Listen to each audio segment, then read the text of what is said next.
आज हम एक ऐसे हुनर की बात करने वाले हैं जो शायद आज के दौर में पहले से कहीं ज्यादा जरूरी हो गया है। ये हुनर है लोगों से सच में जुड़ने का।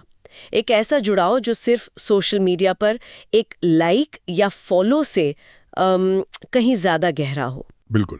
और इसके लिए हमने जो स्रोत छुड़ा है वो कोई नया ब्लॉग या कोई वायरल वीडियो नहीं है, बल्कि लगभग 90 साल पुरानी एक किताब है, डेल कार्नेगी की 1936 की classic how to win friends and influence people. हमारे पास इसका एक बहुत अच्छा सार है जो वाई यू पुक नाम के एक यूट्यूब चैनल पर साझा किया गया है। 1936 सुनने में तो लगता है कि ये बातें तो कितनी पुरानी हो गई होंगी, लेकिन आज हम इसी की गहराई में उतरेंगे और देखेंगे कि क्या इंसानी रिश्तों के ये नियम आज भी उतने ही कारगर हैं। हमारी कोशिश सिर्फ इन नियमों को गिनवाना नहीं है, बल्कि इनके पीछे के मनोविज्ञान को समझना है कि ये काम करते क्यों हैं। और आप पाएंगे कि तकनीक बदल गई है, दुनिया बदल गई है, लेकिन इंसान का मन, उसकी जो बुनियादी ज़रूरतें हैं वो नहीं बदली हैं। तो आज हमारा मिशन उन 5 सिद्धांतों को समझना है जो बेहतर मानवीय संबंध बनाने की नींव रखते हैं। तो चलिए इसे खोलकर देखते हैं। पहला सिद्धांत सुनने में बहुत आसान लगता है, पर करने में शायद सबसे मुश्किल है। लोगों की आलोचना मत करो, उनकी बुराई मत करो। स्रोत साफ कहता है कि ऐसा करने से कुछ नहीं बदलता। हाँ, मतलब किसी का व्यवहार नहीं बदलता, बल्कि रिश्ते और खराब होते हैं। इसके पीछे का मनोविज्ञान बहुत दिलचस्प है। हम सोचते हैं कि हम तर्क से चलने वाले प्राणी हैं, पर असल में हम भावनाओं से चलते हैं। अच्छा। जब कोई हमारी आलोचना करता है तो हमारा दिमाग उसे एक हमले की तरह देखता है। हमारा जो तर्क वाला हिस्सा है वो बंद हो जाता है और हम तुरंत अपना बचाव करने लगते हैं। आलोचना किसी के आत्मसम्मान और कह सकते हैं अहंकार पर सीधी चोट करती है। मतलब आप किसी को सुधारने की कोशिश कर रहे हैं और वो इसे अपनी बेइज्जती समझ रहा है। स्रोत में इसका एक कमाल का उदाहरण है अब्राहम लिंकन का। वो अपने शुरुआती दिनों में अपने विरोधियों की खुलेआम जमकर आलोचना करते थे। हाँ, और एक बार तो एक नेता इतना भड़क गया कि उसने लिंकन को तलवारबाजी के लिए चुनौती दे दी। सोचिए, एक आलोचना की वजह से बात जान पर बनाई। और यही घटना लिंकन के लिए एक बड़ा सबक बनी। उन्होंने महसूस किया कि आलोचना से सिर्फ दुश्मनी मिलती है, बदलाव नहीं। इसके बाद उन्होंने किसी की भी सार्वजनिक बुराई करना बंद कर दिया। यहां सीखने वाली बात है प्रतिक्रिया करने के बजाय समझने की कोशिश करना। ये सोचने के बजाय कि इसने ऐसा क्यों किया, ये समझना कि किन वजहों से उसे ऐसा करना सही लगा होगा। वाह, ये तो पूरा नजरिया ही बदल देता है। मतलब गलती सामने वाले की हो तब भी उसे समझने की कोशिश करनी है। तो क्या इसका मतलब यह है कि इंसानी रिश्तों का सारा खेल अहंकार का, ईगो का है? क्या ये सारे सिद्धांत असल में दूसरे के अहंकार को संभालने के तरीके हैं? आपने बिल्कुल सही नस पकड़ी है। ज्यादातर सिद्धांत इसी के इर्द गिर्द घूमते हैं। जैसे बेंजामिन फ्रैंकलिन, जब उनसे उनकी सफलता का राज पूछा गया तो उन्होंने कहा, मैं किसी की बुराई नहीं करता। ये लोग समझ गए थे कि लोगों को जीतने का रास्ता उनके अहंकार को कुचल कर नहीं, बल्कि उसे समझकर और सम्मान देकर जाता है। ठीक है, तो दूसरों की आलोचना न करके हम टकराव से बच सकते हैं, ये समझ में आता है। लेकिन तब क्या, जब गलती हमारी हो, हमारा पहला रिएक्शन तो होता है खुद को सही साबित करने का, बहाने बनाने का। और यहीं पर दूसरा सिद्धांत आता है जो हमारी सोच से बिल्कुल उल्टा है। स्रोत कहता है, अगर आपसे गलती हुई है तो उसे तुरंत, जोरदार तरीके से और बिना किसी बहाने के मान लीजिए। ये तो मुश्किल है, इसमें तो हिम्मत चाहिए होगी। हिम्मत चाहिए, लेकिन ये किसी भी झगड़े को शुरू होने से पहले ही खत्म करने का एक जबरदस्त तरीका है। सोचिए, कोई आप पर चिल्लाने के लिए पूरी तरह तैयार होकर आया है। उसने मन में पूरी स्पीच तैयार कर रखी है, लेकिन जैसे ही वो कुछ कहना शुरू करता है, आप कहती हैं, हाँ, ये पूरी तरह से मेरी गलती है और मुझे इसका बहुत अफसोस है। अब क्या होगा? उसके पास तो कुछ कहने को बचेगा ही नहीं। उसका सारा गुस्सा हवा हो जाएगा। एग्जैक्टली। उसका मकसद आपको गलत साबित करके खुद को महत्वपूर्ण महसूस कराना था। लेकिन जब आपने खुद ही अपनी गलती मान ली तो उसका वो रास्ता बंद हो गया। अब उसके पास महत्वपूर्ण महसूस करने का एक ही तरीका बचा है, आपको माफ करके अपनी उदारता दिखाना। आपने लड़ाई का मौका ही छीन लिया। किताब में लेखक डेल कार्नेगी का अपना एक किस्सा है जो इस बात को बहुत अच्छे से समझाता है। वो अपने छोटे कुत्ते को पास के जंगल में बिना पट्टे के घुमाते थे, जो कानून के खिलाफ था। हाँ, और एक दिन एक पुलिस वाले ने उन्हें देख लिया। पहली बार जब ऐसा हुआ तो कार्नेगी ने बहस की, बहाने बनाए। नतीजा ये हुआ कि पुलिस वाले ने उन्हें खूब डांटा। और कहा कि दोबारा ऐसा हुआ तो जज के सामने पेश कर देगा। एक आम रिएक्शन, हम सब शायद यही करते। बिल्कुल। लेकिन अगली बार जब वो फिर से उसी पुलिस वाले के सामने पकड़े गए तो उन्होंने इस सिद्धांत को आजमाया।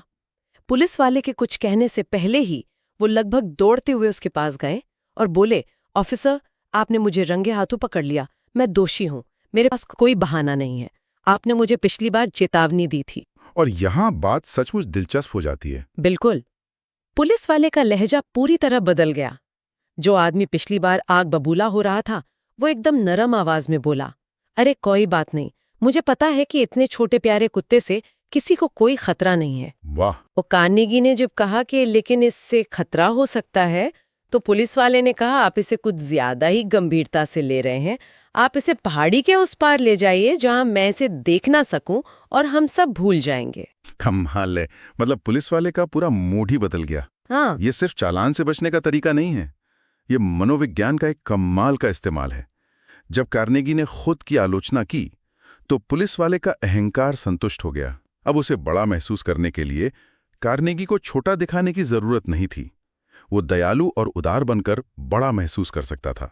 ये किसी भी बहस में तनाव कम करने का एक जबरदस्त तरीका है। तो अब तक हमने दो नेगेटिव चीजों को हटाने की बात की, दूसरों की आलोचना और अपनी गलती का बचाव। अब जब नेगेटिव हटा दिया है तो पॉजिटिव कैसे बनाएं? यहीं पर शायद तीसरा सिद्धांत आता होगा। बिल्कुल। तीसरा सिद्धांत इंसान की सबसे गहरी इच्छाओं में से एक पर आधारित है, महत्वपूर्ण महसूस करने की चाहत, या कहें तो तारीफ सुनने की चाहत।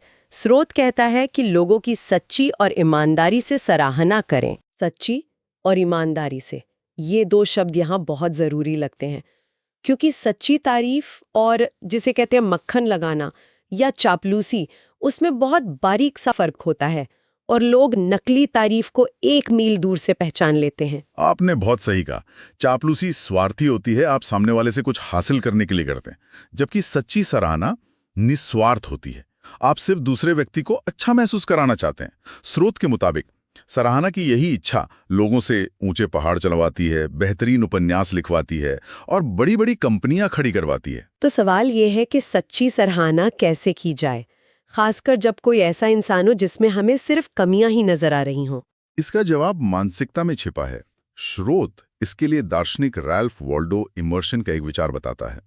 इमर्शन का मानना था कि हर इंसान किसी न किसी रूप में उनसे बेहतर है और वो हर किसी से कुछ न कुछ सीख सकते हैं।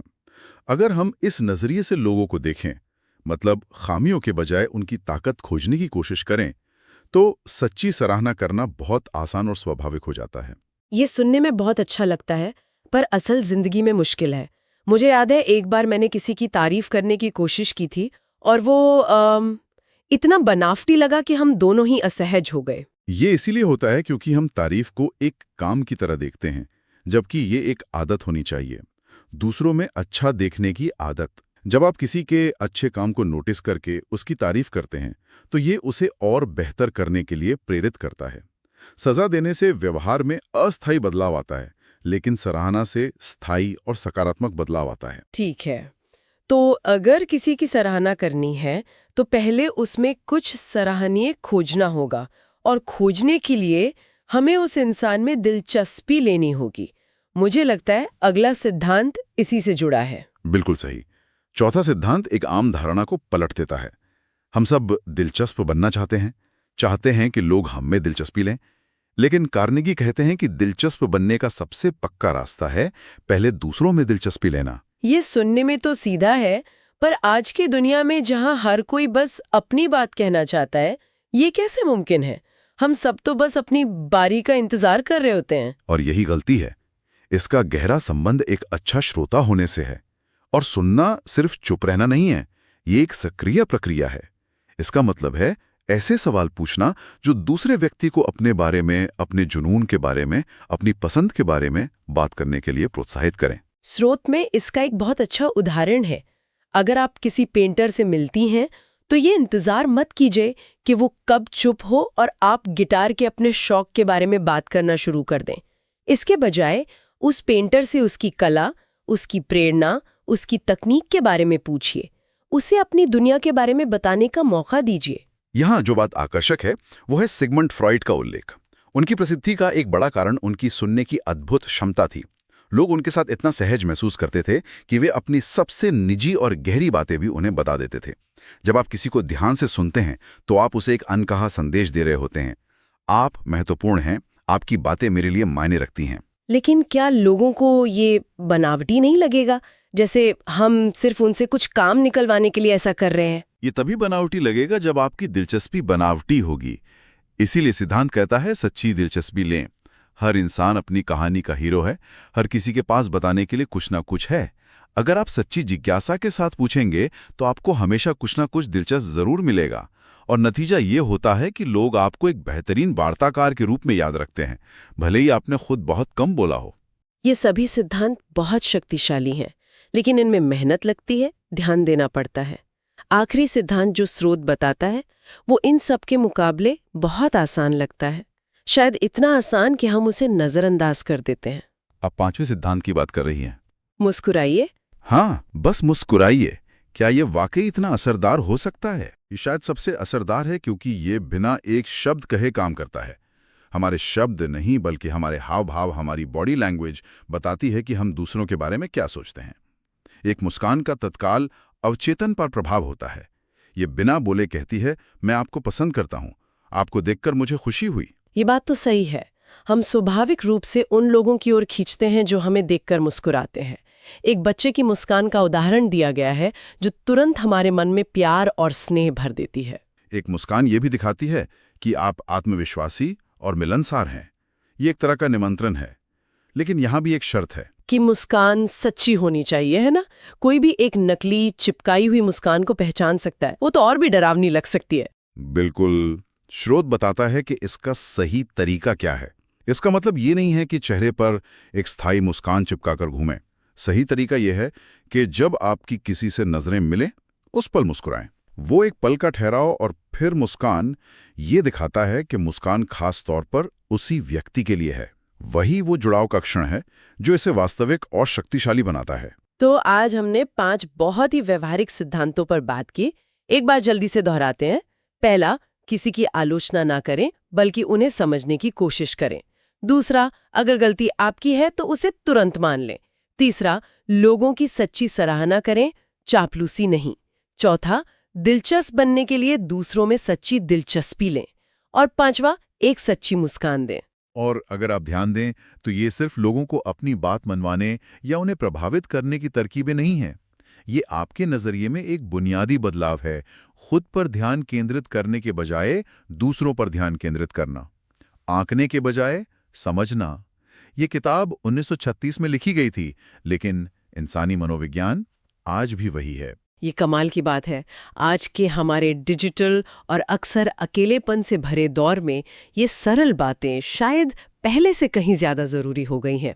ये सरल उपकरण है, लेकिन इन्हें आदत बनाने के लिए रोज अभ्यास की जरूरत होती है। सही कहा। स्रोत इस बात पर केंद्रित है कि ये सिद्धांत कैसे दूसरों को हमें पसंद करने पर मजबूर करते हैं।